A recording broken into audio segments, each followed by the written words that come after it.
क्या आपको भी फ्रीक्वेंटली हेडेक, बॉडी पेन, जगह जगह जॉइंट्स में दर्द या थकान फील होती रहती है? और आप जब भी आपकी रिपोर्ट्स करवाते हैं, डॉक्टर को दिखाते हैं, तो ये सब कुछ बिल्कुल नॉर्मल आता है और पर ये है, प्रॉब्लम है, फिजिकल है, ये इमेजिनेशन नहीं है। तो ये क्या है? ये एक साइकोसोमैटिक पेन है। मैं doctor Khushboo Arora, founders of doctor Khushboo's physiotherapy clinic. मैं इस फील्ड में 15 साल से काम कर रही हूँ। तो आज हम बात करेंगे कि साइकोसोमैटिक पेन क्या होता है।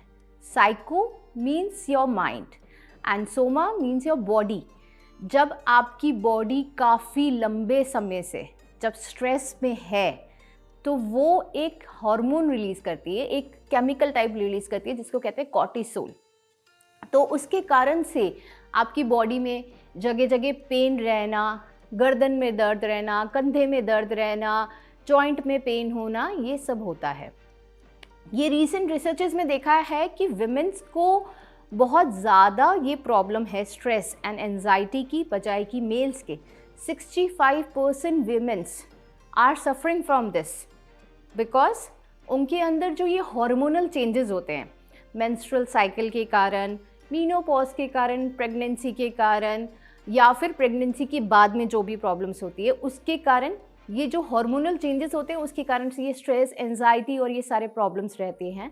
और सबसे मेन, विमेंस के ऊपर सोशल एक्सपेक्टेशंस बहुत ज़्यादा होती हैं। अगर वर्किंग वुमेन है तो उसको घर का काम भी संभालना है, बिजनेस भी संभालना है या ऑफिस भी संभालना है, बच्चे भी संभालना है, सोशल भी देखना है।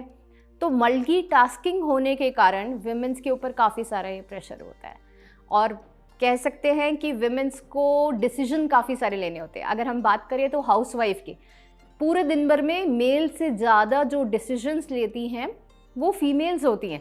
छोटे छोटे डिसीजन, खाना क्या बनाना है, आज उसने ऐसा क्यों कह दिया, उसके यहाँ क्या करने जाना है।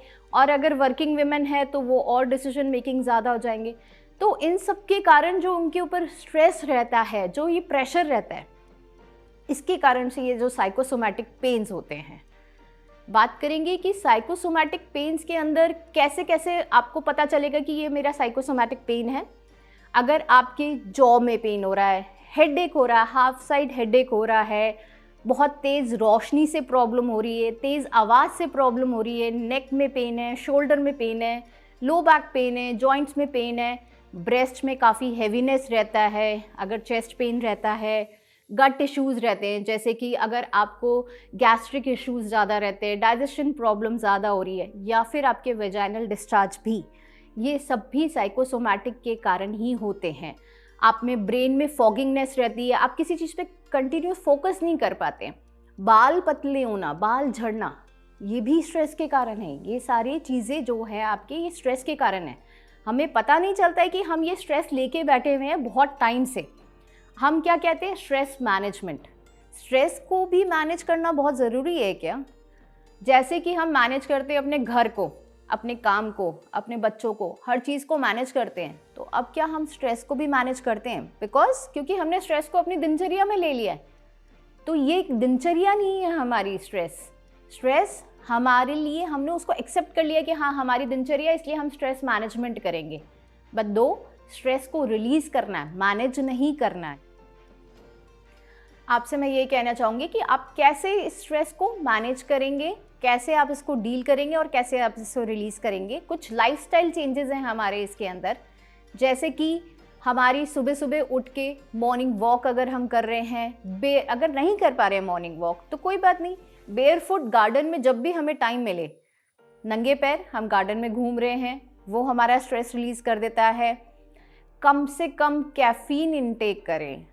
हमें इस स्ट्रेस और ये साइकोसोमैटिक में शुगर इंटेक या कैफ़ीन इंटेक की बहुत ज़्यादा क्रेविंग होती है।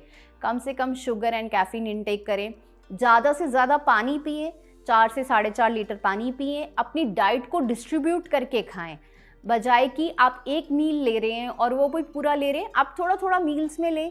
जैसे उसमें आप फ्रूट्स ऐड कर सकते हैं, अपनी वेजिटेबल्स ऐड कर सकते हैं, मखाने ऐड कर सकते हैं। बहुत सारी चीज़ें हैं जो हमारे स्ट्रेस को रिलीज़ करेगी। एप्पल लेना बहुत ज़रूरी है दिन का एक। और आप कुछ ब्रीदिंग एक्सरसाइजेस कर सकते हैं। ब्रीदिंग एक्सरसाइजेस जैसे कि डीप ब्रीदिंग एक्सरसाइजेस हैं जो कि हम नाक से सांस अंदर लेंगे और मुंह से फूंक मारते हुए छोड़ेंगे। नाक से सांस अंदर 4 सेकंड के लिए और मुंह से फूंक मारते हुए छोड़ेंगे 6 सेकंड के लिए। प्रॉपर स्लीप लें, 7 से 8 घंटे की नींद बहुत ज़रूरी है। और सबसे फर्स्ट आपसे रिक्वेस्ट यही है कि जब भी आप सोने जाएं अपना स्क्रीन टाइम उसके हटा दें। 1 से 1.5 घंटे पहले आप अपना फ़ोन या स्क्रीन छोड़ दें, तभी आपको साउंड स्लीप आएगी, नहीं तो आपकी स्लीप भी डिस्टर्ब्ड रहेगी। आपको डॉक्टर को कब दिखाना है? जब ये सारी प्रॉब्लम्स आपके 2 से 3 हफ्ते से ज़्यादा हो जाएं, इसमें आपको बर्निंग, टिंगलिंग सेंसेशंस या चक्कर आना या वीकनेस होना या फिर आपकी इम्यूनिटी पे बार बार इफ़ेक्ट हो रहा हो, तो इन सब चीज़ों में आप डॉक्टर को ज़रूर मिलें। मेरा लास्ट में यही एक सजेशन है, womens are strong enough but strength doesn't show suppressing your stress and emotions. So be fit, be movement, अपना मूवमेंट करते रहें and focus on your health. On this Women's Day, I wish you all happy International Women's Day.